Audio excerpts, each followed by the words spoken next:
Developing now, Norfolk's flooding problems are well documented. The rising waters often threaten property that holds things that can't be replaced.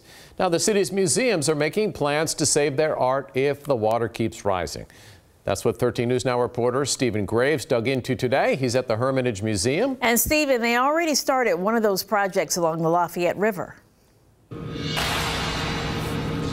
Yeah, Janet, there is some expensive real estate along this river, and the historic real estate belongs right across from here at that museum. And the threat of sea level rise affecting that museum has reached people that don't even live near here.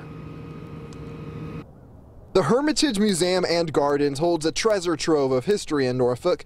It's important to protect this, but with the building sitting on the Lafayette River, it brings its challenges. Just because we're in Norfolk, flooding is kind of a fact of life. So yes, it's on our minds constantly. Executive Director Jen Duncan says most concern comes when she thinks about the future. Erosion takes place constantly, and we have lost land on both sides of the property. When it comes to fixing the issue, a flood mitigation project led by city staff is happening right now. You see it here. It's to restore thousands of feet of shoreline. The goal is to re-slope certain areas to ease the harmful effect of waves that batter the land.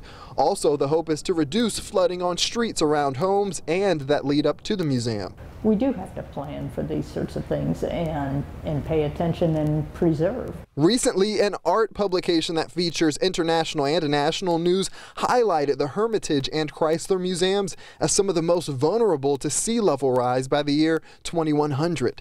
Duncan says, along with flood mitigation here, the museum's art school will also undergo renovations because that practically sits on the water. When it rains heavily, we do see water creep up to the building from the parking lot, not from the river. For now, the only restrictions for the public are pedestrian paths that are cut off, a small inconvenience in hopes of preserving history.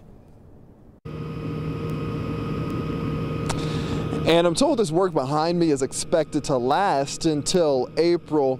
The goal of this project is to also improve water quality and preserve habitat restoration. Live in Norfolk, Stephen Graves, 13 News Now.